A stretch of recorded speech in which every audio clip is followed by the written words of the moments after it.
Olá, bom dia, boa tarde, boa noite, depende de que horário você está assistindo.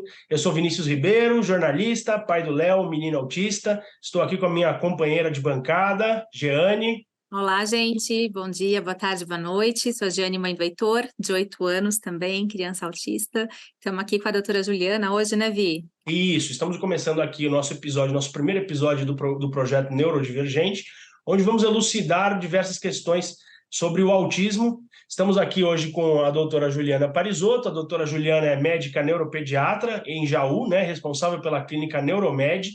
É médica desde 2001, fez especialização em pediatria, neurologia pediátrica e neurofisiologia pelos hospitais das clínicas das faculdades de medicina da USP, em Ribeirão, em São Paulo. Atendeu no ambulatório de neuropediatria da Secretaria da Cidade de Jaú de 2006 a 2020 e na clínica desde 2007. Tem um canal no YouTube, doutora Juliana Neuropediatra, e dá palestra sobre o assunto, além de ser colaboradora da TV Canção Nova no programa Além da Notícia. Doutora Juliana, muito obrigado pela sua participação, é muito importante para a gente. A gente está num episódio, assim, numa série de episódios que vai ser o que diz a ciência, né, sobre o autismo, onde a gente vai conversar com neurologistas, pediatras, psiquiatras e uma série de outros profissionais. Então, eu queria primeiro que você desse uma saudação aí inicial para os nossos espectadores e ouvintes, e depois a gente começa aí essa batinada de perguntas. Isso aí, muito obrigada. Eu queria primeiro agradecer a você, Vinícius, a Jeane, pelo convite e me colocar à disposição, né, através das redes aí, para quem ficar em dúvida durante o podcast, se quiser mandar pergunta, dentro do possível, eu tento responder a todo mundo, né? E obrigado pelo convite. Tomara que a gente possa ajudar o pessoal. Maravilha. A doutora Juliana tem uma atuação intensa nas redes sociais, né? Então, respondendo a muitas perguntas, a gente acompanha ela também. Vamos começar pelo começo, doutora Juliana. O que é autismo? Pois é. Então, acho que esse podcast, acho que para quem está em busca de um diagnóstico ou está com um diagnóstico feito de um filho, de um conhecido, eu acho que a ideia é ajudar, né? Então, acho que a gente precisa desmistificar bastante ideias erradas que se tem sobre o autismo, que vêm de diagnósticos de antigamente, muitas vezes que eram subdiagnosticados, né? Muitas crianças ficaram sem diagnóstico por muitos anos. Então, hoje, o que a gente entende pelo transtorno do espectro autista é uma condição, né?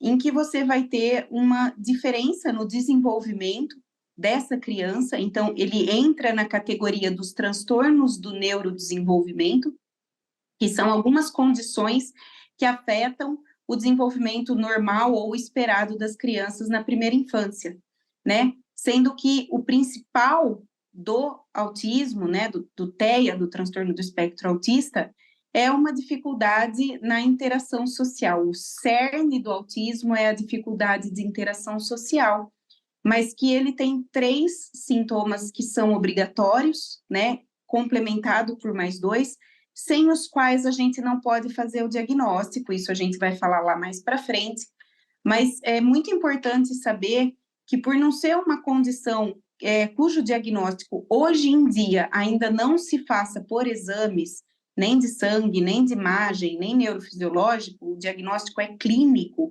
Então, é preciso que você tenha um profissional com um olhar atento, que tenha conhecimento do assunto e habilidade de buscar esses sintomas numa criança em avaliação, e também uma boa parcela da informação que é colhida pelos pais e pela escola, bem detalhada.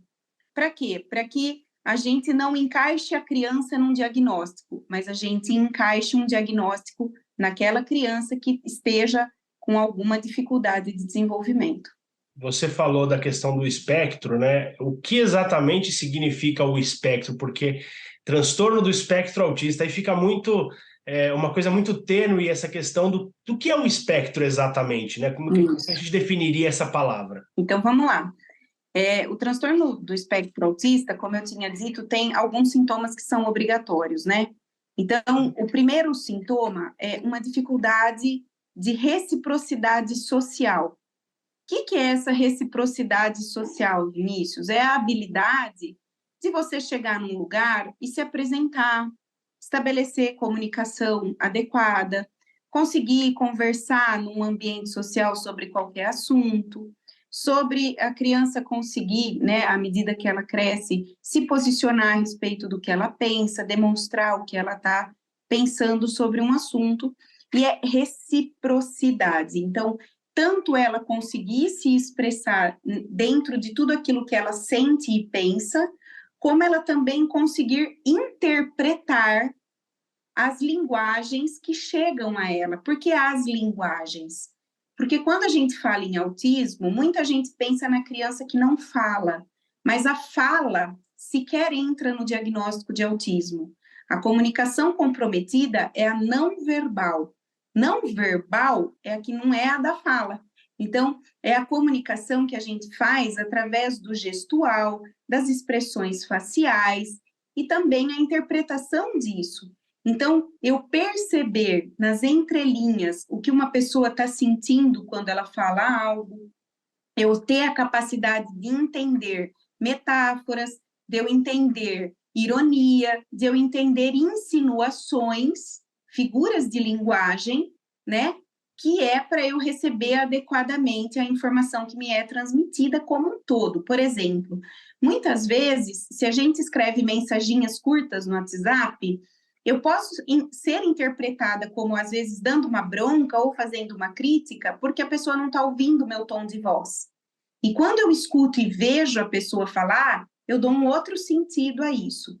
Por quê? Porque a nossa comunicação, ela não se faz só por palavras, ela se faz também pelo nossa postura de corpo, a nossa expressão facial, a entonação de voz, a ênfase emocional que eu coloco nisso. Então, primeira coisa, o transtorno do espectro autista requer uma dificuldade, e dificuldade não é ausência, mas é dificuldade de relacionamento socioemocional.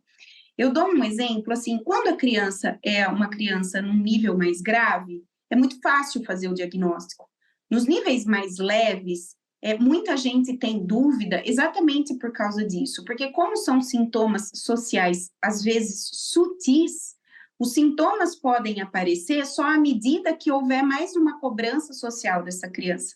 Por exemplo, muitos pais na pandemia que ficaram com os filhos bebês dentro de casa, trancado, e às vezes era filho único e os pais trabalhando, não percebiam uma dificuldade no filho, porque o filho estava lá, brincava com o bloquinho dele, comia, dormia, tá tudo certo.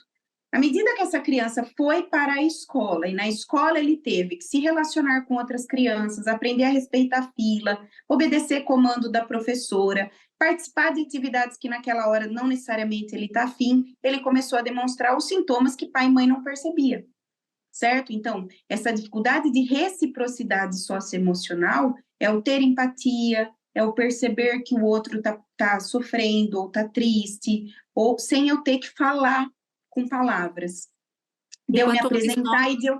Oi? Desculpa, doutora. E quanto mais nova a criança, mais difícil fica ainda, não é? Essa mais questão. difícil, por quê? Porque se você pega um bebê bem jovenzinho, se ele não for um nível mais grave, você pode não perceber. Inclusive, até profissionais podem não perceber. Claro que quanto mais grave o quadro, maior a chance de ter outros atrasos, atraso do desenvolvimento motor, epilepsia, outros problemas, que vai ficar mais fácil o diagnóstico. Mas nos quadros leve e moderado, que é o nível 1 e 2, é mais difícil perceber quando é pequeno.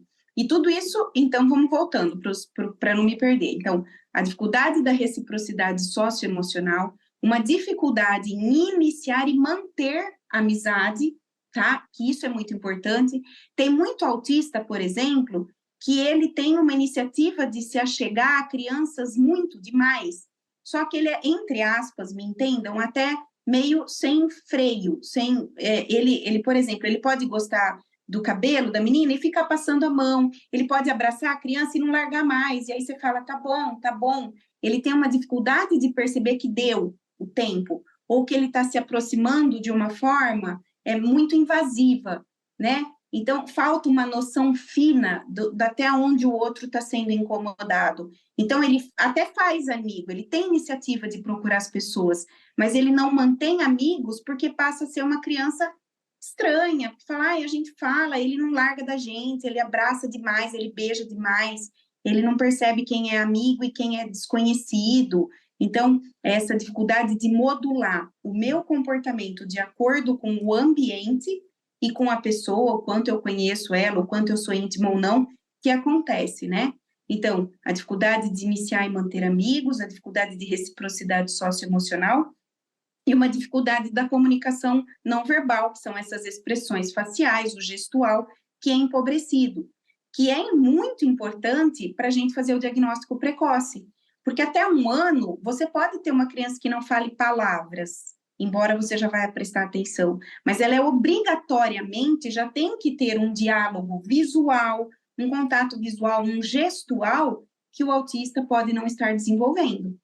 Então, esses são os 3 sintomas obrigatórios. Além desses 3, nós temos a possibilidade de ter o padrão da mesmice, né, que são os padrões rígidos de comportamento, faz tudo sempre do mesmo jeito, né? Você tem o hiperfoco, que são áreas de interesse anormais em intensidade para o meio. Então, por exemplo, é normal o adolescente gostar de celular? Todos gostam. Mas a questão é que eu tenho um adolescente que não sai do celular. Todo mundo é adolescente que não sai do celular, hoje em dia, infelizmente, né?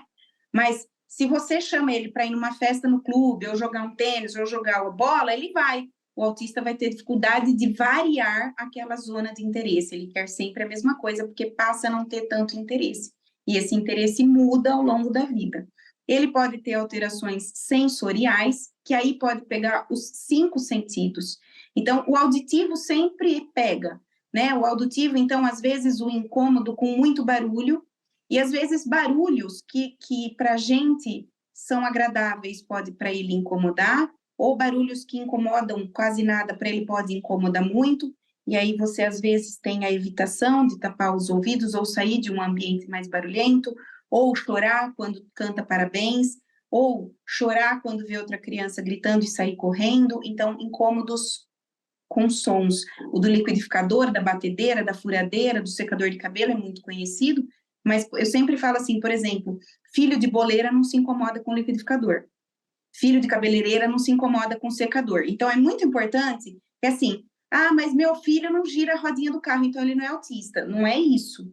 A questão é a dificuldade dele brincar com o todo, dele brincar e ter a imaginação de criar uma brincadeira. E aí ele se interessa por partes de objetos, porque rodar a carrinha do carro, toda criança vai fazer isso em algum momento até 1 ano e pouco. Mas ele faz outras coisas também, né? E é interessante, né, doutora, como que isso é cíclico também, né? Porque às vezes ele começa a se interessar por alguma coisa, mas logo depois ele perde o interesse, ele não consegue manter, né, esse interesse de uma forma funcional, não é isso? Isso. E aí você tem, então, essa questão sensorial, então, auditiva, o tato, que pode ou não estar afetado. Então, quando o tato está afetado, você pode ter o caminhar na ponta dos pés, que na verdade é uma disfunção sensorial da planta do pé, que ele não quer pisar no chão. Você daí pode ter ou não a evitação de andar em areia, em grama, em pedrinha, ou num chão molhado. Você pode ter uma dificuldade de usar roupas de alguns tecidos que às vezes dão aflição neles, ou a etiqueta da roupa incomoda demais, ou mesmo crianças que têm muito calor ou muito frio, tipo, nem tá tão frio assim, e a criança está toda encapotada, ou mais comumente o contrário, tá frio e o moleque correndo pelado, sem frio nenhum, né? E o contrário é muito, também incomoda bastante, por exemplo, crianças que não dormem, nem tá tão calor assim, mas você liga o ar-condicionado, dorme a noite inteira. Por quê? Por causa da sensibilidade ao calor e ao frio. Então, você tem daí a aflição, por exemplo, de brincar com massinha, com amoeba, que você pode ter ou não, a depender se o seu tato está afetado e quão alterado está. Então, tato, audição, aí olfato e paladar que caminham juntos para a questão da seletividade alimentar. O paladar, ele só tem 5 sabores, né? São 4 sabores de uma sensação dolorosa, que é salgado, doce, azedo, amargo, e a dolorosa, que é a picância. O resto é olfato. Então, saber se um doce é de banana ou de abóbora é o nariz que conta, não é a língua, não é o paladar, é o olfato, né? E a questão do paladar também tem a questão sensorial tátil. Então, tem as crianças que não comem coisas cremosas ou moles, não é por gosto, é pela sensibilidade do tato, da moleza, da textura, não tem a ver com paladar. Aí é sensorial. Engraçado falar isso, porque o Léo, meu filho, ele nunca gostou de comer mamão. Ele come quase todas as frutas, mas mamão especificamente ele não come, uma coisa que... Então acho que pode Não ser isso vai. também, né? Por causa da textura, né? E você A também falou da textura, questão... o cheiro. Você falou também da questão de andar. O Léo, quando ele começou a andar, em alguns momentos ele andava na ponta de pé. Foi uma das coisas que chamou um pouquinho a atenção da gente. Mas não era alguma coisa corriqueira, né? Em alguns lugares, assim, ele andava um pouco mais na ponta do pé.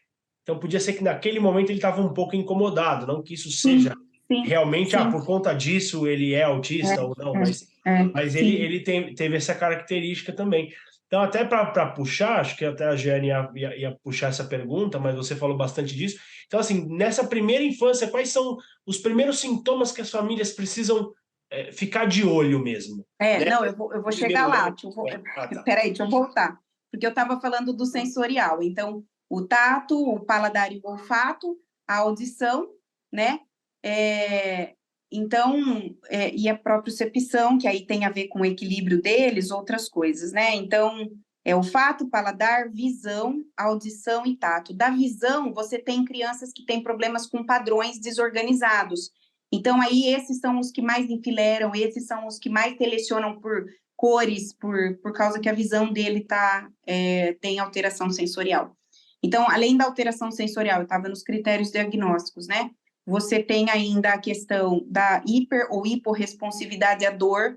Geralmente, eles são assim, arranca a tampa do dedo e continua correndo, aguenta muito dor, mas pode ter o contrário, uma sensibilidade aumentada. E você tem também a repetição de atos motores ou falas estereotipadas, que aí entra a estereotipia, né? Principalmente o flapping, que é muito comum, mas tem o brincar com a ponta dos dedos, tem o balançar, tem o correr em círculo, que é muito frequente, né? E o bater palma. E aí tem os saltos, pulinhos, e aí você tem também as frases ecolálicas, geralmente que a gente chama de idiosincrática, que é você pegar uma frase de um desenho e aplicar ela a todo momento.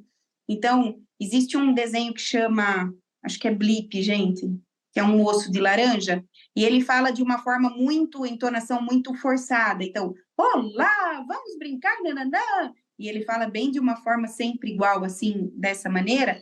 E muitas crianças com autismo que gostam dele, às vezes usam jargões dele aplicado ao diálogo. Mas coloca até, às vezes, num horário certo, mas numa mesma entonação, como se ele gravasse, cortasse e colocasse na fala, né? Uma representação idêntica. Então, que é a ecolalia. Isso são os sintomas, e aí você tinha perguntado do espectro. O que é espectro?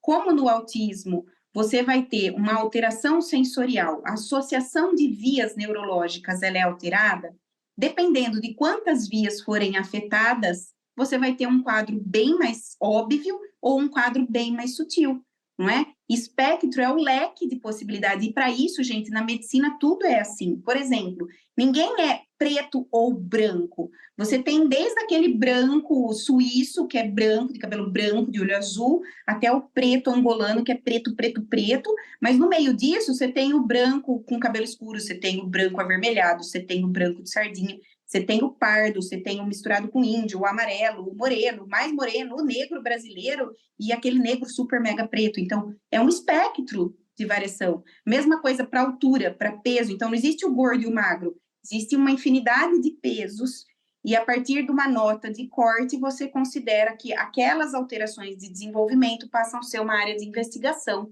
E no autismo, a mesma coisa. Assim como existe depressão em níveis diferentes, assim como existe os mais ansiosos, os menos ansiosos, assim como existe variação para tudo, para o autismo é a mesma coisa. Então, isso é importante, não é porque é leve que não é autismo, não são só os graves, né? E o leve, inclusive, eu digo que sofrem mais, mas depois a gente chega nisso. E é engraçado, né? Porque todo mundo, assim, mesmo na minha época, quando eu estava buscando o diagnóstico, todo mundo falava, Autismo, nossa, eles são super inteligentes, né? Então, ainda tem aquela cabeça do Asperger, né, doutora? Então, eu até queria até que você pudesse comentar, fora essa do Asperger, que é o mais comum, se tem alguma outra síndrome que foi enquadrada dentro do espectro também? Foi. Voltando na pergunta do Vinícius, que ele tinha perguntado dos primeiros sintomas no bebê, só recapitular, no bebê a gente começa desde a maternidade, geralmente um bebê com dificuldade de pega do peito, tá? Pode ou não ter, gente, por favor, depende de quais vias sensoriais foram afetadas, ok? Mas muitos têm uma dificuldade na pega da amamentação, muitas vezes eles preferem a mamadeira ao contato do colo, principalmente se ele tiver alteração tátil, porque o calor do peito, o peito mole, o cheiro da mãe pode incomodar, né? Ou mesmo a textura do peito maior, mais flácido do que o bico da mamadeira pode incomodar. Eles vão ter um baixo contato visual, isso é patognomônico, assim. Na verdade, existem protocolos de pesquisa para fazer diagnóstico em bebês de 2, 3 meses autistas, porque eles não olham no olho da gente. Então, o bebê de 2 meses, é para eu colocar ele aqui na minha frente, falar com ele, olhar para esse T, que é os olhos e a boca. É assim que ele vai aprender expressão, né? E aí você pega, por exemplo, existe um exame que se faz só em pesquisa básica, tá? Não é para diagnóstico de nada, não é utilidade clínica, é só para pesquisa de fisiologia, em que você coloca um rosto na frente da tela da criança e a câmera está filmando para onde o olho do bebê se direciona. E os bebês não autistas, eles vão olhar olhos e boca. Os bebês autistas olham para o canto da orelha, para o ombro, para a roupa, para a parede, para a testa, para o queixo, mas não olha para o T, tá?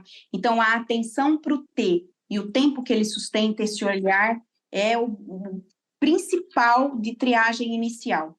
Eu acho que essa questão da sustentação também é uma coisa importante, por exemplo, porque o Heitor fazia contato visual, sempre fez contato visual. Então, é uma das coisas que realmente dificultou muito para a gente fechar o diagnóstico. Só para comentar, doutora, eu demorei muito tempo para conseguir fechar o diagnóstico do Heitor, ainda mais 8 anos atrás. E uma das grandes dificuldades é porque ele realmente não é um autista clássico, né? Então, ele faz contato visual, ele gosta do contato físico, né? Mas essa questão de manter realmente o contato visual é uma coisa que me chamou muita atenção, porque todo mundo fala, não, mas ele faz contato visual, mas não mantém por muito tempo, né? Faz, mas não sustenta. Isso que é bacana a gente falar também, porque às vezes tem alguma família que tá escutando a gente. Mas ele olha, e aí também tem uma questão de, por exemplo, às vezes ele olha só para a mãe, com mais ninguém ele olha, tá todo mundo dançando cancan na frente dele e ele não tá nem aí. Então, isso é uma coisa que a gente vai notar no ambiente social, e isso atrapalhou muito na pandemia, porque as crianças estavam trancadas em casa, não tinha vínculo social com ninguém, não via nada, e ficaram muito em tela, e a tela prejudica isso, porque ela faz com que a criança atrofie a região social dela, né? E aí as famílias ficaram mais perdidas ainda, mas aí ainda nesse primeiro ano, você pode ou não ter uma dificuldade de desenvolvimento motor, tá? Por quê? Pela dificuldade de imitação, ele pode demorar mais, principalmente se houver deficiência intelectual associada, com certeza vai ter atraso motor associado, mas não necessariamente, tá? Mas ele pode ter algum atraso para sentar ou andar, ou não, às vezes é super ligeiro da parte motora, mas daí vem uma dificuldade de manipular as coisas com mais utilidade, principalmente brinquedos. Então, criança que explora, abre, pega, derruba, anda, mexe, mas não brinca de faz de conta, não dá um sentido para aquilo. Eles têm uma preferência mais para coisas do que para pessoas, então eles preferem blocos do que bonecos, né? Então, tem a dificuldade de brincar de casinha, a dificuldade de dar comidinha para o herói, de inventar uma história de lutinha. Você fala, mas quando que é obrigado a fazer isso? A partir de 1 ano e meio, obrigatoriamente tem que brincar de faz de conta. Uma criança de 2 anos que não brinca de faz de conta, ela tem um problema. E isso é muito negligenciado. Fala, não, ele é bebezão. Não existe bebezão. Existe marcos do desenvolvimento a serem checados. Está atrasado? Precisa investigar. Tem até a possibilidade de ter sido falta de estímulo, mas a gente só vai saber descartando problemas e fazendo o estímulo adequado. Então, a gente não pode comer bola. Espera que um dia ele fala. Cada criança tem seu tempo. Cada criança tem seu tempo dentro de um limite de normalidade. Fora disso, é obrigado a investigar. Então, esses são os sintomas precoces. E aí, às vezes, uma criança que até fala mamã, papá, mas não dá tchau, não manda beijo, não procura as outras pessoas, e às vezes ele pode ser até um bebê, ele é bonzinho demais, nem chora, parece que eu nem tenho criança em casa, não tem vínculo, e aí foi para a escola, nem chorou, mas fala, como que foi para a escola, não chorou, não sentiu falta da mãe nunca, né? Então, assim, isso é ruim, a criança precisa chorar, porque ele precisa perceber que o ambiente está errado, está diferente. É claro que isso acima de 8 meses. Um bebê de 4 meses, se você botar na creche, ele não vai chorar tanto, porque ele não vai perceber muito quem é mãe, quem é professora, porque ele não tem capacidade ainda. Por isso que você tem que consultar uma pessoa que sabe muito de desenvolvimento infantil. Por quê? Porque, infelizmente, muitas pessoas não têm vivência, não conhecem criança, não têm um conhecimento aprofundado e vai dar palpite errado, tanto para mais quanto para menos, não é? Então, isso os sintomas do primeiro ano. E aí, a sua pergunta das outras síndromes, o Asperger era o antigo autista de alto rendimento, o que eles diziam assim, em que tinha hiperlexia, que é a capacidade de ler e escrever sozinho perto dos 3 anos, né? Antes da idade escolar, 3, 4 anos está lendo e escrevendo, e falam com uma forma... a fala deles é extremamente correta, como seguisse a norma culta da escrita, e não tem muita prosódia, então parece que você está conversando com um GPS. Você fala, oi, João, tudo bem? Como é que foi na escola? Ah, sim, foi muito bom, obrigado. E aí, você brincou de quê? Ah, meus amigos gostam de jogar bola, mas eu prefiro ficar na biblioteca, porque eu gosto de estudar história. Então, parece que você chegou ao seu destino, vire à direita, sabe assim? Não tem prosódia, não tem entonação afetiva na fala. Como o Asperger perceberam que, na verdade, dá na mesma, que é autismo, que o tratamento é o mesmo, que os problemas são os mesmos, então ele deixou de existir esse diagnóstico desde o DSM-5 e passou a ser tudo transtorno do espectro autista. E lá, antigamente, na época do DSM-3, existiam os transtornos regressivos, que hoje em dia tudo virou autismo, tá? E aí tem ainda a síndrome de Rett, que antes fazia parte do autismo e hoje saiu, tá? Rett não faz mais parte do transtorno do espectro autista, é diagnosticado à parte, embora os sintomas sejam os mesmos. Por quê? Porque é uma síndrome genética de alteração no gene que chama gene MECP2, tá? É uma alteração própria de meninas, né? E é no cromossomo X, porque quando é menino, esse bebê morre, é um feto abortado, tá? Essa alteração no gene quando é em duplo X, em X único, quer dizer, porque o menino é X de Y, aí se o único cromossomo X dele tem alteração no MECP2, ele geralmente morre, vira óbito fetal ou aborto, né? Geralmente aborto precoce. Quando é menina, vai nascer, vai ser uma menina com sintomas de autismo. O clássico do Rett é uma menina que involui próximo de 1 ano e perde função manual. Então, uma menina autista que não usa as mãos mais nem para comer, nem para brincar, mas existe Rett que usa a mão, prestem atenção. E o diagnóstico é genético, só que é uma doença progressiva degenerativa. Então, essa menina, na segunda década de vida, depois dos 10 anos, vai cursar com escoliose e vai ter perda de movimentação, perda da marcha, vai parar de andar, vai virar cadeirante. E ela tende a ter uma expectativa de vida menor por complicações respiratórias, muitas vezes pela falta de habilidade motora. Claro que tudo nessa vida é espectro, então você tem Retts bem mais graves, Retts bem mais leves. Então, a neurogenética é uma área recente, praticamente, na medicina. Então, hoje em dia que a gente tem acesso a alguns exames como array, exoma, genoma completo, a gente vê cada vez mais que não é bem assim. Na verdade, eu estou dentro de uma especialidade que a cada 10 anos, tudo que a gente falou é mais ou menos mentira. Então, você fala, nossa, mas eu fui há 10 anos em consulta com a senhora não falou isso. Pois é, não é culpa minha, é culpa da medicina. Eu falei o que era na época, a coisa muda, né? Então, esses são... o que é bom, né? Porque você vai evoluindo, né? O psiquiatra do meu filho costuma dizer que daqui a pouco a gente não vai mais falar em autismo, a gente vai falar alteração no genital. No genital, Vai ser assim daqui a pouco. Porque... Até você chegou a mencionar uma coisa, né, da questão do Rett e tal. Agora me diz uma coisa, por que a maioria dos autistas é composto pelo sexo masculino? Né? Porque a gente sempre vê, né? Eu vou na clínica e tudo, a maioria é menino, né? É homem, né? Os autistas. Por isso que a cor do autismo é o dia azul, por causa dos meninos, né? Antigamente a incidência era 4:1, hoje em dia eles dizem 3:1, 3 meninos para cada menina autista, e na verdade a gente acha que tem 2, 3 meninas andando por aí sem diagnóstico, né? O que acontece é que, assim, por exemplo, uma das causas genéticas de autismo muito frequente é a síndrome do X frágil, e na menina não dá autismo. Na menina pode dar Parkinson juvenil, pode dar menopausa precoce, pode dar dificuldade de aprendizagem, mas não dá os sintomas completos, porque ela tem um outro X bom. Um X tem problema, um X tem bom, e aí a variabilidade de qual X foi ativado na célula é que vai dar a variabilidade clínica.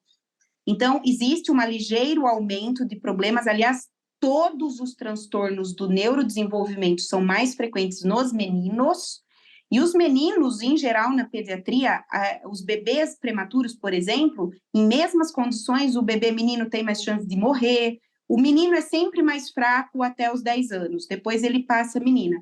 Mas o menino até 10 anos, tudo é geralmente assim, pior, desculpa, mas tipo, ok, é isso, não é preconceito, é assim que é, tá? Mas assim como todo transtorno do neurodesenvolvimento, nos meninos é mais frequente, tanto pelas patologias que acometem o cromossomo X, e muitas das deficiências estão lá, tá? Como por quê? Porque a menina, tá?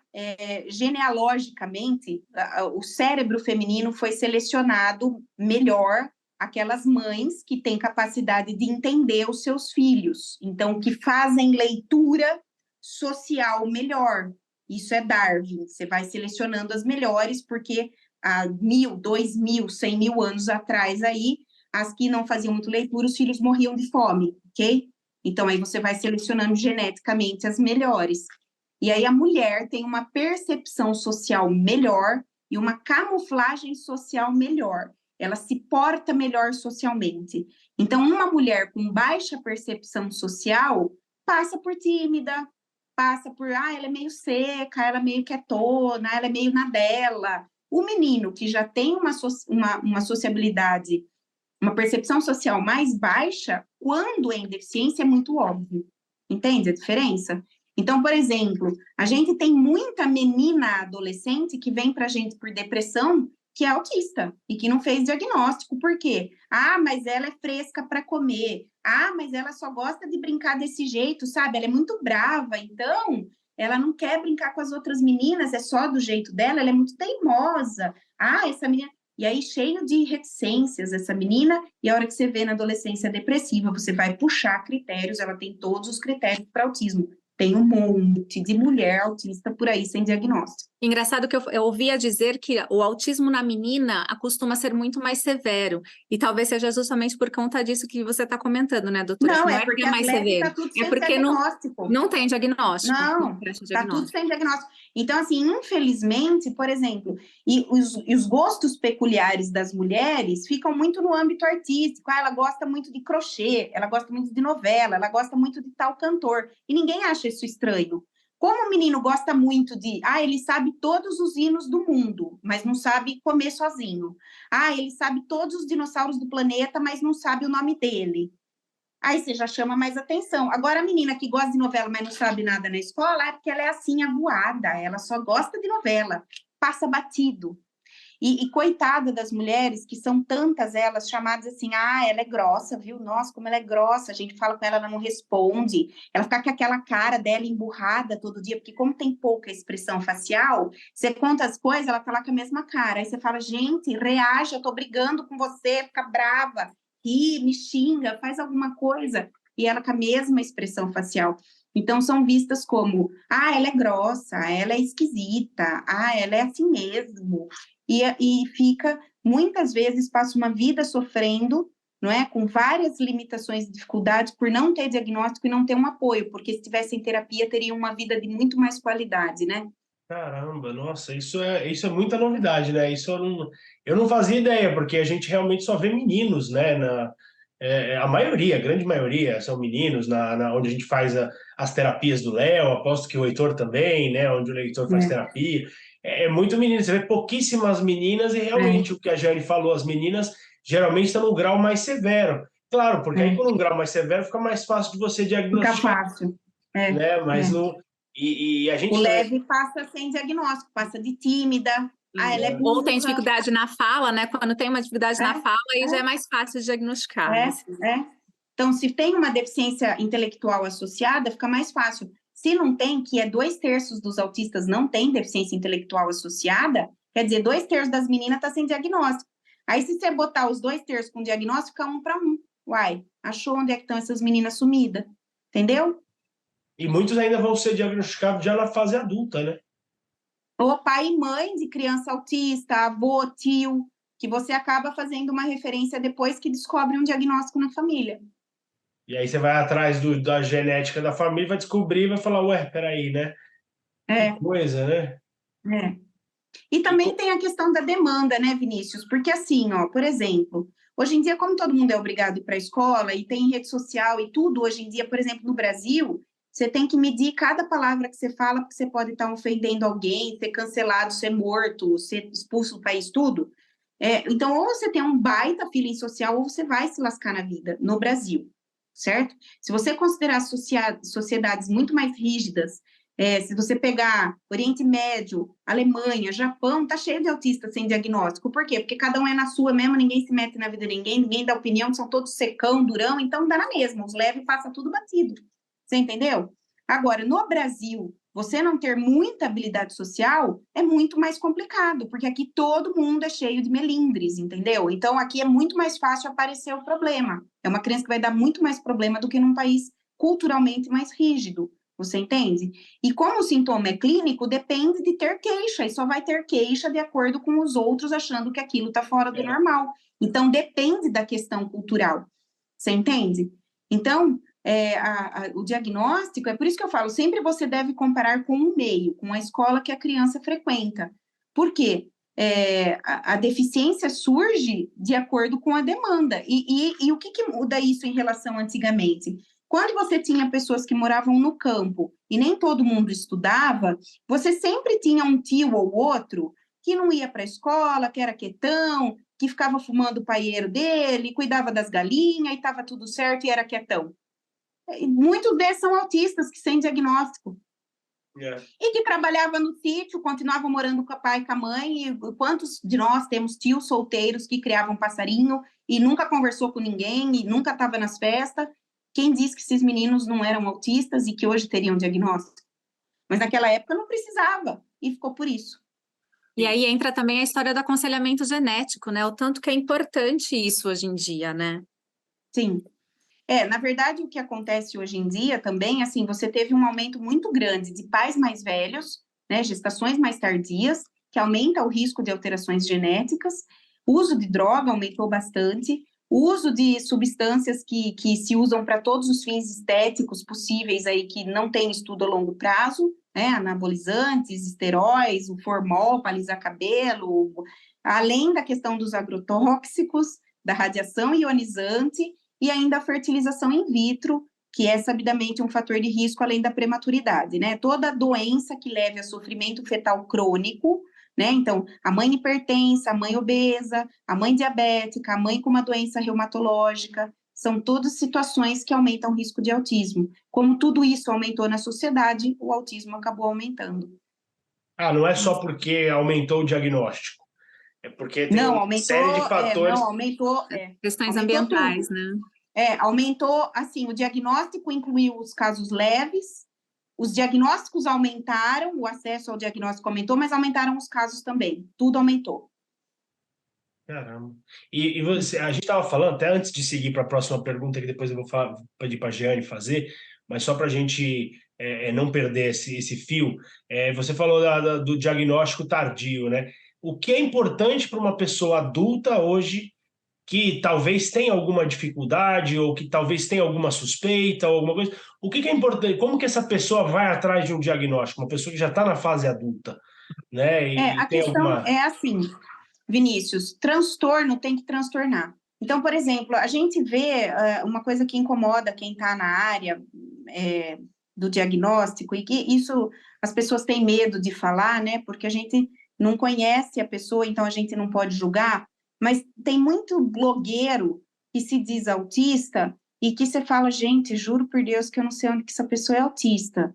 Nós que assistimos do lado de cá, né? Claro que pode ter sido uma pessoa nível 1, extremamente bem trabalhada, mas, assim, existe um hiperdiagnóstico hoje também. Não basta você ter sintomas.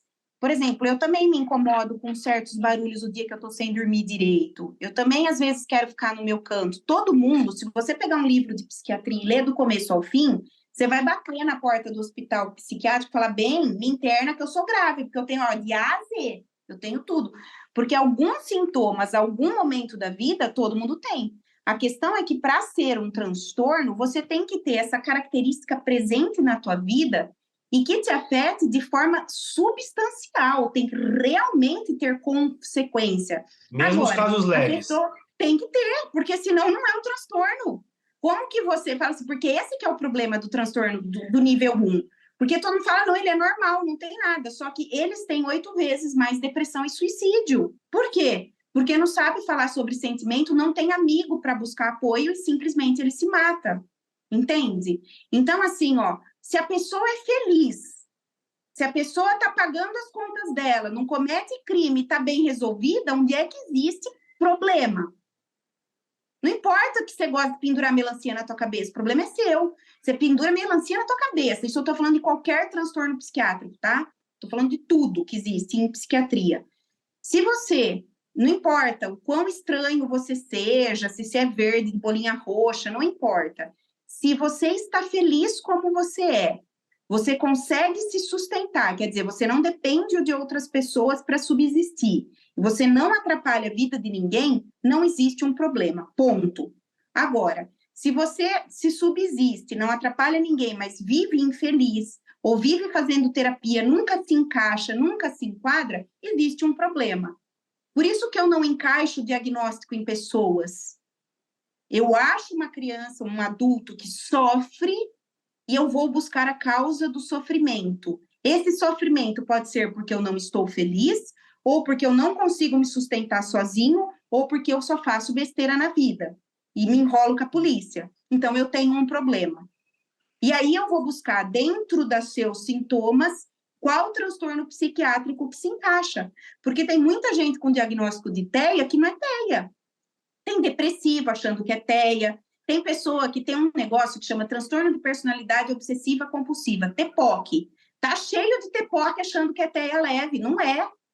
Por quê? Porque não tem alteração zero de linguagem, não tem alteração, não, ele entende metáfora, ele entende ironia, ele se comunica muito bem, não é autista, não tem como, mesmo que ele seja QI 160, não entende, porque ele não faz leitura social, entendeu? Então aí ele é o quê? Ele é outra coisa, ele pode ter um transtorno de personalidade esquizoide, ele pode ser esquizofrênico, ele pode ser depressivo, ele pode ser 1 milhão de coisas, ele pode ser TDAH, ele pode ser ansioso, ele pode ser obsessivo compulsivo e ele não é autista. Entende? E qual é o problema? Muitos profissionais que hoje fazem o diagnóstico não conhecem psiquiatria, não sabem fazer diagnóstico. E aí, para eles é assim, ó, fiz um curso online de 3 meses e agora eu sei fazer o diagnóstico porque eu sei fazer xizinho. Não é assim que faz diagnóstico. Não é assim.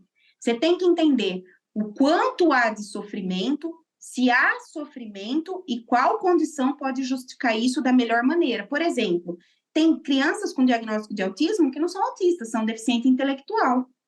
O diagnóstico é outro, o tratamento é outro. Você fala, mas faz mal, tá com laudo de autismo? Tá fazendo um tratamento desnecessário, gastando dinheiro à toa, porque o tratamento é outro. Você entende? Então, é assim, a coisa, o buraco é mais embaixo. Tem muitos, infelizmente, colegas que são especialistas de uma doença só. E isso me preocupa muito, porque são colegas que só estudaram uma doença e, parabéns, saem laudando todo mundo.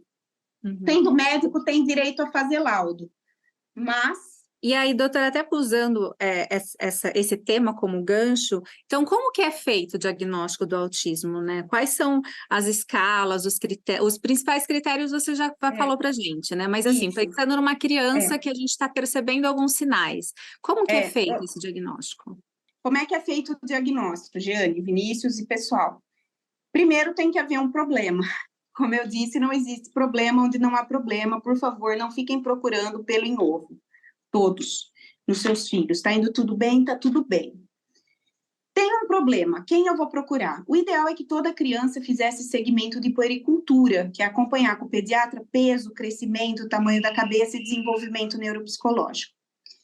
Ah, tá com atraso. Vamos procurar quem? O neuropediatra. E aí o neuropediatra inicia investigação, vai encaminhar para fono, para psico, para TO, o que for necessário para fechar o diagnóstico.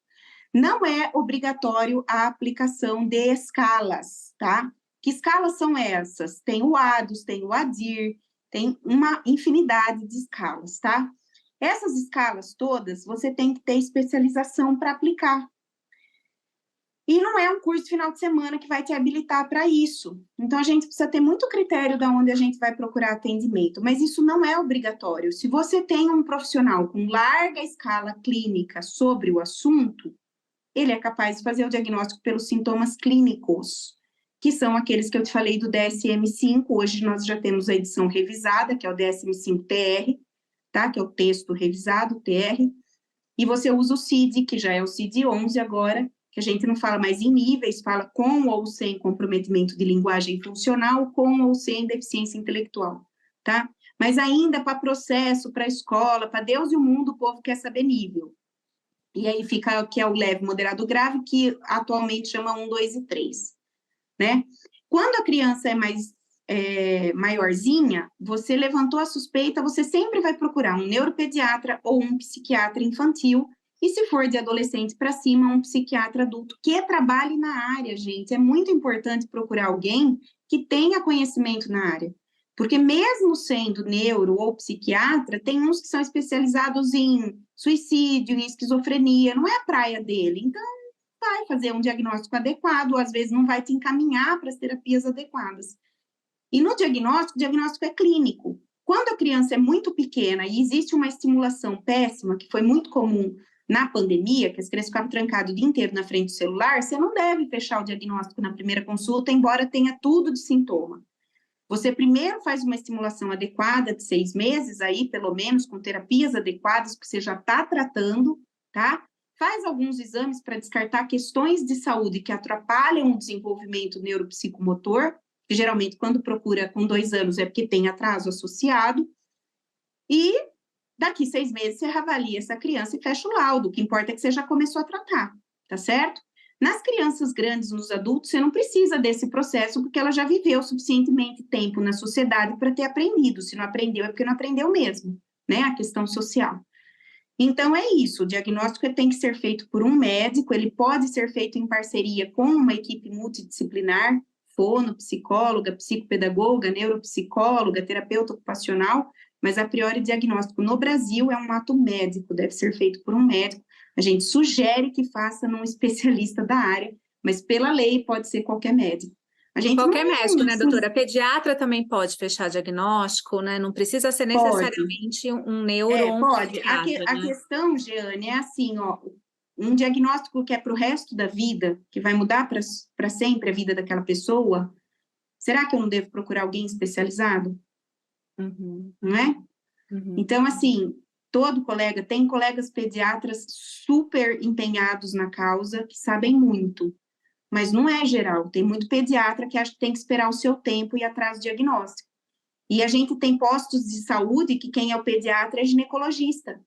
Nem pediatra não é, então misericórdia, entende? E aí a rede pública é muito precária na questão de atendimento especializado. Então, dentro do possível, procure quem é da área.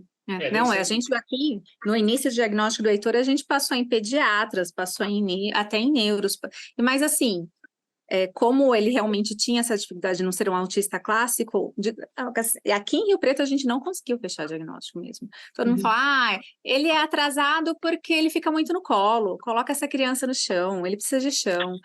Então, se a gente não tem essa noção de que realmente alguma coisa não está certa, é muito mais fácil a gente se acomodar ali naquela opinião médica e falar, não, tá tudo bem, não vou mais atrás. Entrar em negação também, né? Entrar em negação também. Bom, por que eu vou ficar procurando pelo em ovo, né? O que você estava falando, mas às vezes é importante, né? A gente precisa aprender a ouvir a escola.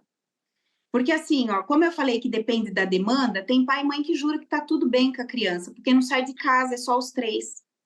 sabe? É uma família que não tem amigos, que nunca brincou com criança, que não sai do apartamento, então para eles está tudo ótimo, está tudo normal. Aí a escola queixa, e a mãe fala, não, mas o menino está ótimo. Por quê? Porque em casa, na zona de conforto, não tem demanda social, está ótimo mesmo. Mas na hora que está lá na escola, dá problema. Então a gente precisa aprender a ouvir a escola. E como é que é essa questão do nível? Claro, você acabou falando que não necessariamente precisa dar o nível, classificar, vamos dizer, mas como é que ele é ao longo da vida, né? A criança, vamos dizer, ela é um nível moderado e depois ela pode passar a ser leve ou ela pode passar a ser mais severa. Ele varia ao longo da vida ou chega um momento que se estabiliza e dali ele não melhora? Você consegue manter com terapias, mas ele não vai evoluir mais do que aquilo. Né, do que O que eu preciso entender, Vinícius, que para eu falar em nível é assim, nível 1, pouca necessidade de suporte, nível 2, moderada necessidade de suporte, nível 3, grande necessidade de suporte. O que é necessidade de suporte? Eu preciso da ajuda para fazer as coisas que eu tenho que fazer, tá? O que vai fazer eu ter um nível mais leve ou mais grave depende de duas condições básicas: presença ou não de deficiência intelectual, presença ou não de doença mental. O autista tem muito mais doença mental do que o não autista. Eles têm 8 vezes mais depressão e risco de suicídio, e eles têm muito mais vezes, isso a gente não tem contabilizado em números, mas quadros psicóticos. Psicóticos é tipo uma esquizofrenia. Quando é que isso aparece? Principalmente na adolescência, tá? A deficiência intelectual, a gente define até os 6 anos de idade. Tem, não tem, tá bom? Então, se com 6 anos de idade eu não tenho deficiência intelectual, eu não tenho. Eu tenho. Ponto. Eu vou melhorar a minha capacidade dentro do que a genética me permite. E isso é fundamental. Por quê? Porque aquela história de que todo autista é gênio, que o Messi é autista, que o Einstein é autista, cria nas famílias uma cobrança cruel. Por quê? Porque os pais e mães ficam achando que se eles fizessem 40 horas de terapia, o menino ia ser o MET. E é mentira. Por quê? Cada pessoa é uma pessoa. Se você tem um filho que não tem nada, meu filho não tem nada, neurotípico, beleza. Eu vou fazer ele fazer aula 60 horas semanais de inglês, alemão, não sei o quê. Ele vai ser o Einstein? Não vai, bem, porque o Einstein nasceu Einstein, entendeu? Depende da genética. Você pode, com a terapia, atingir o máximo da genética. Agora, qual é o máximo da genética? Gente, não tem como saber miraculosamente olhando para a cara da criança. É por isso que a gente acompanha o desenvolvimento. E aí, nas consultas, que são, certo, assim, a cada 6 meses, com o médico, mas tem que ter a avaliação do avaliador ABA lá a cada mês, para falar, não, ó, já está sobrando TO, vamos fazer mais fono, vamos fazer mais psico. Essa reavaliação é eterna, porque a ideia é que num nível 1, na vida adulta, ele só faça uma psicóloga cognitivo-comportamental. O ABA não é eterno. ABA é até 7, 8 anos na criança que não tem deficiência. Se tem deficiência intelectual, pode ser eterno, porque a mente funciona como uma criança pequena, tá bom? Mas a criança que tem uma inteligência normal, ela não vai fazer ABA eternamente, ela não vai estar com 20 anos fazendo ABA, ensinando a pôr bloquinho, isso não existe. Aí passa a ser psicóloga, terapia cognitivo-comportamental. E isso só vai ser avaliado caso a caso, em cada consulta. E o que eu vi na consulta hoje pode ser outra história totalmente diferente daqui a 6 meses. Por quê? Porque a criança pode ter uma epilepsia no meio do caminho. Eles têm 80% de chance de ter epilepsia ao longo da vida. A epilepsia pode piorar o nível cognitivo dele, pode piorar o comportamento. Ele pode ter uma depressão, que ele pode ser o Einstein, que ele não vai querer sair da cama, e não adianta ser gênio se ele não quer sair da cama, e isso vale para qualquer pessoa, Vinícius, para mim, para você. Se a gente tiver no meio da história uma anemia, um câncer, uma diabetes, um hipotiroidismo, eu vou piorar meu rendimento. É por causa do autismo? Não, é porque eu sou uma pessoa que precisa de tudo funcionando, entendeu? Então, a avaliação é eterna. Não é porque, e assim, ó, fez diagnóstico com 2 anos, que nível ele é? 3, né? Toda criança de 2 anos é nível 3, até o bebê normal. Por quê? Porque bebê de 2 anos precisa de todo mundo para fazer tudo. O bebê de 2 anos não mora sozinho. Entende? Como não serve para nada, essa caracterização de nível não serve para nada. Só para atrapalhar a vida do nível 1. Porque aí o nível 1, as pessoas vão falar, imagina, ele é ótimo, tá? Tudo bem, não precisa de nada, ele vai se virar com o tempo. Só que esse menino sem apoio, que não sabe desabafar, se mata na adolescência, porque ele quer namorar e não consegue. Porque os amigos fazem festa e não chamam ele, porque ele é zoado e ele não entende por quê. Só que ele não sabe pedir ajuda. Então, esse negócio de ficar botando nível é como estragar a vida de uma pessoa. Coloque nível nela. Coloca um rótulo nela. Pronto, ó, você é incapaz, parabéns. Tá errado. A gente tem que fazer o nosso melhor. A melhor alimentação, qualidade de sono, atividade física, tomar sol, ter convívio com pessoas, isso não é para o autismo, é para o planeta Terra, para todas as crianças do mundo. E aí, dentro da minha habilidade genética, eu vou atingir o máximo. Não é porque eu vou fazer 60 mil horas de terapia que eu vou me transformar no Neymar, porque se eu fizer 60 horas semanais de futebol, eu continuaria sendo péssima, porque eu sou péssima. Não adianta, eu nunca vou ser o Neymar. Você entendeu? E aí, a gente fica com essa cobrança nos pais que não tem dinheiro para pagar a terapia, que deixa uma família inteira de viver, ninguém mais faz nada, porque é só levar o menino na terapia. E aí, o irmão que não precisa de terapia entra em depressão, porque ninguém olha para a cara dele. O pai e a mãe separa, porque ninguém mais olha um para a cara do outro. A mãe deprime, ninguém fala na depressão materna.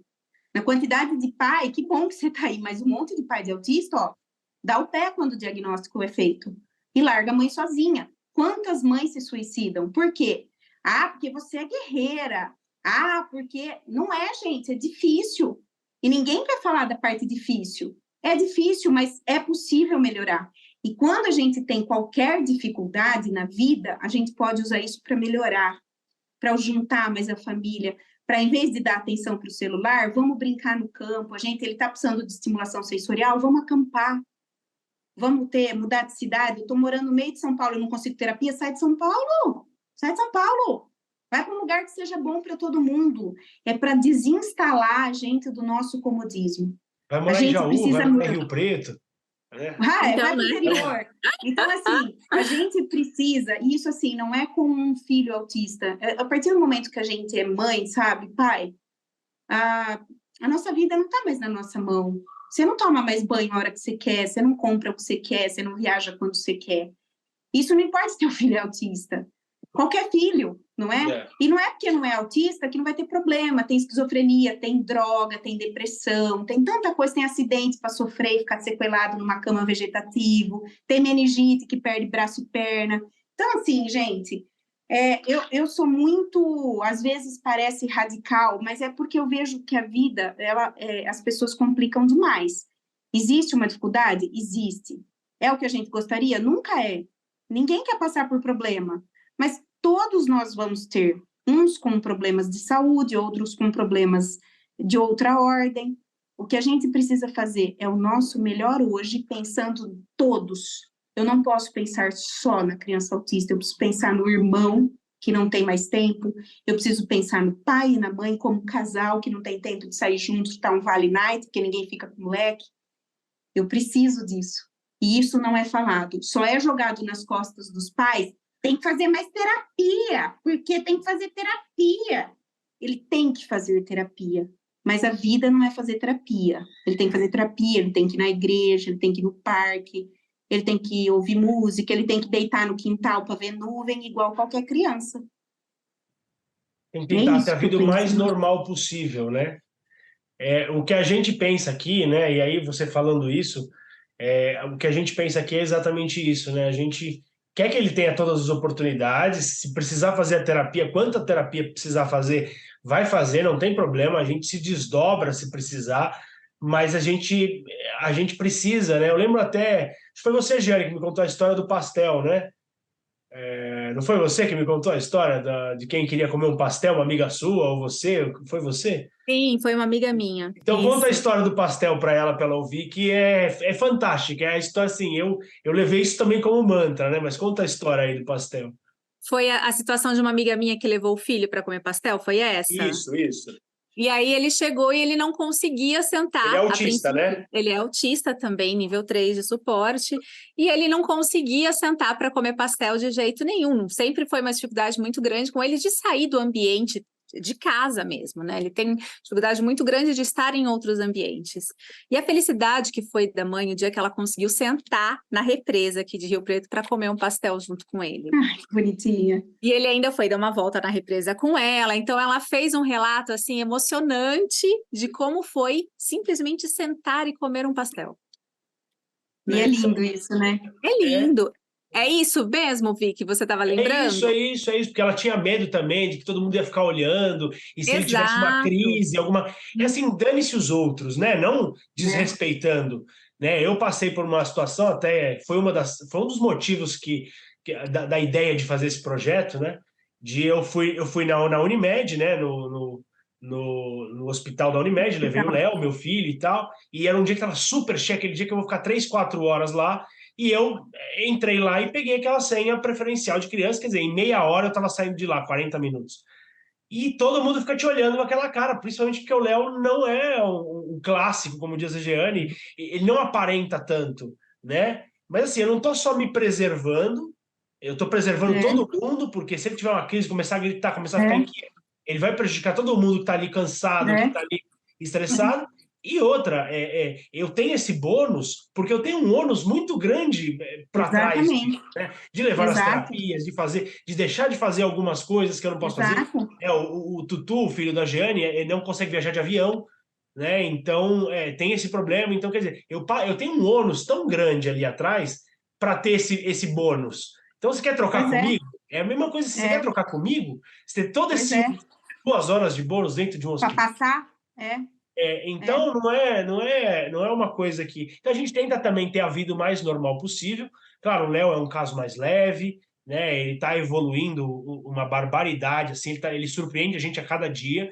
E cada conquista dele para a gente né, essa história do pastel. Né? Cada conquistazinha dele deixa a gente tão bem, tão feliz com ele. Deixa a gente emocionado. O dia que ele falou, que ele abraçou a gente e falou família. Pra gente foi que bonitinho. demais, né? E agora ele pega os irmãozinhos dele, que são 2 gatos, né? E se dá super bem com os bichinhos e tal. Então é isso, né? As famílias têm que ter uma vida normal e não esquecer dos outros, né?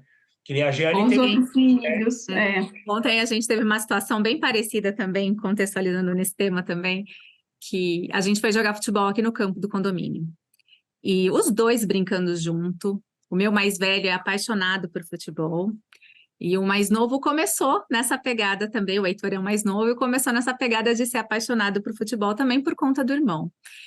E eu vi eles ontem no campo jogando. Nossa, mas me deu uma crise de choro, porque eu lembro, ainda comentei com eles no carro a hora que a gente voltou. Eu falei, gente, vocês lembram que há pouco tempo atrás o Bernardo veio para mim, meu mais velho, e falou: mamãe, quando o Heitor vai conseguir brincar comigo?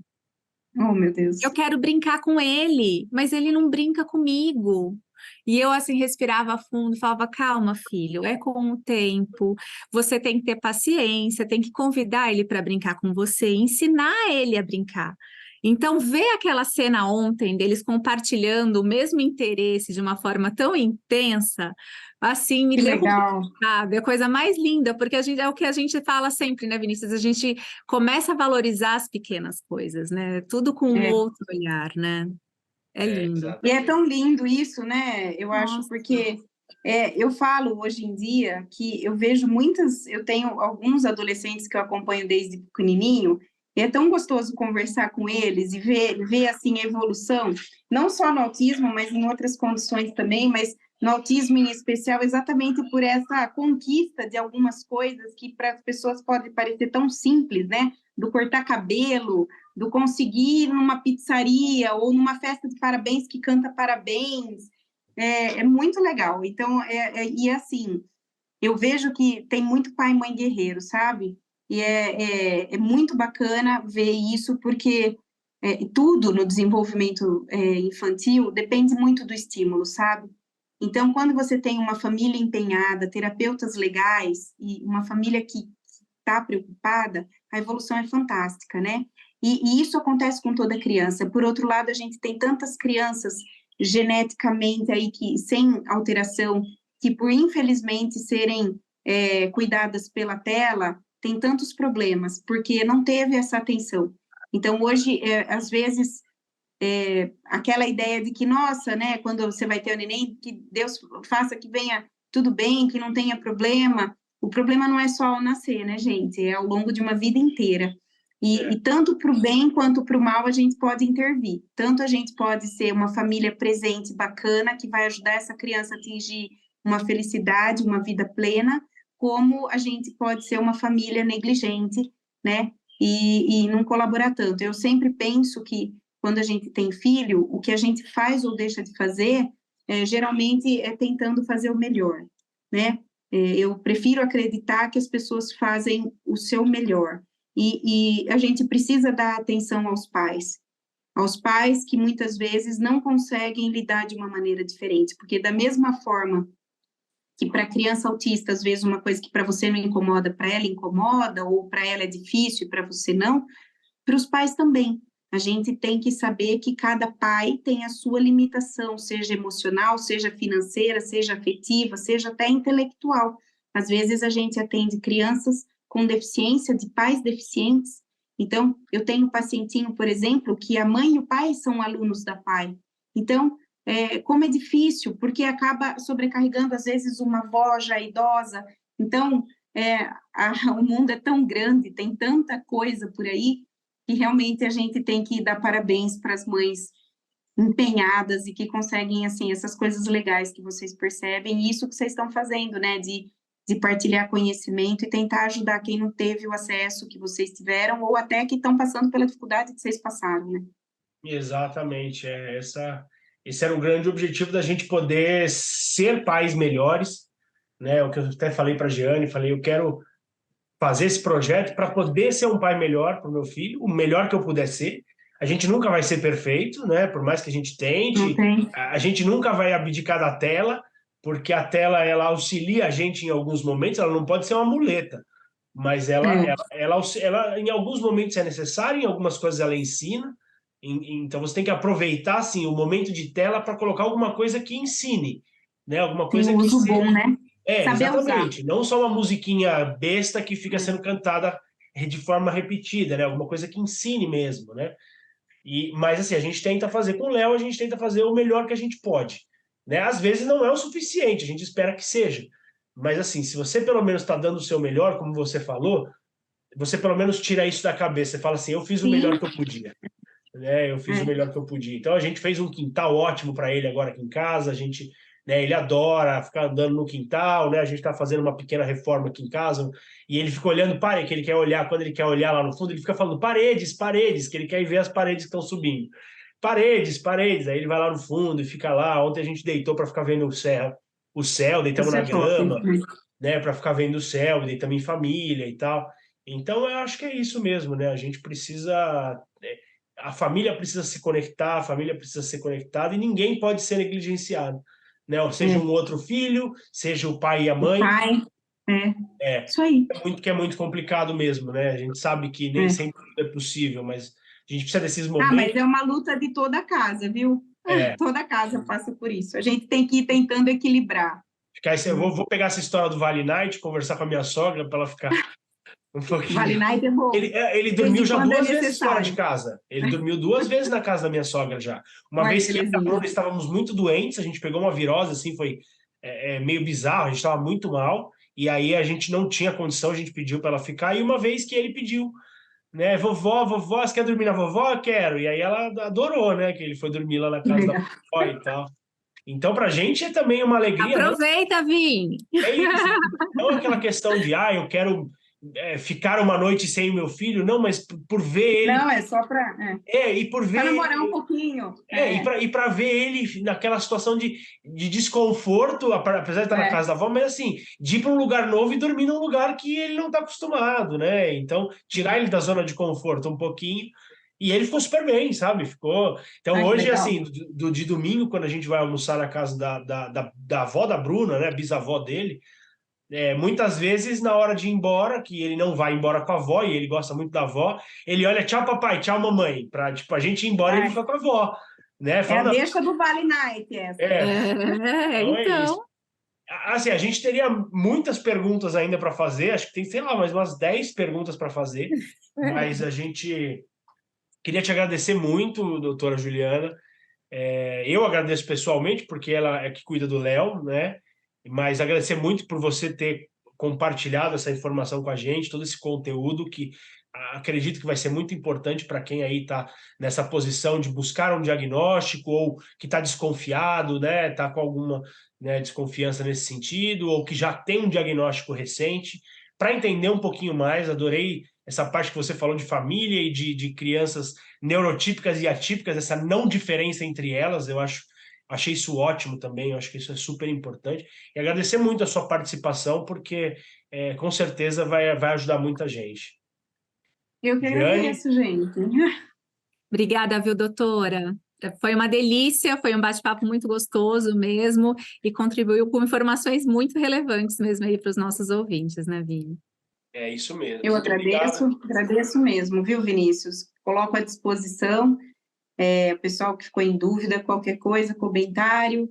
Eu sou meio de falar assim, meio durona, peço desculpa, mas eu acho que a gente tem que amar muito os filhos da gente, não importa de que forma eles são, né, irmãos, marido, mulher, a gente, né, porque às vezes alguém está assistindo, não é pelo filho, mas é por um irmão, por uma irmã, né, um tio, então, um sobrinho, a gente precisa amar todo mundo tem o direito de ser amado na sua diversidade, né, todo mundo tem o direito de ser acolhido, e o resto a gente dá um jeito, o resto a gente vai se arrumando, né? Com certeza. E a gente vai deixar os arrobas aí da doutora, né? Tanto da página do YouTube como do Instagram. Quem está assistindo por vídeo pode ver na telinha aí os arrobas que a gente vai colocar. E quem está ouvindo pelo podcast também pode ir nas nossas redes sociais e dar uma olhadinha. E sigam ela, porque realmente vale a pena o conteúdo que ela publica.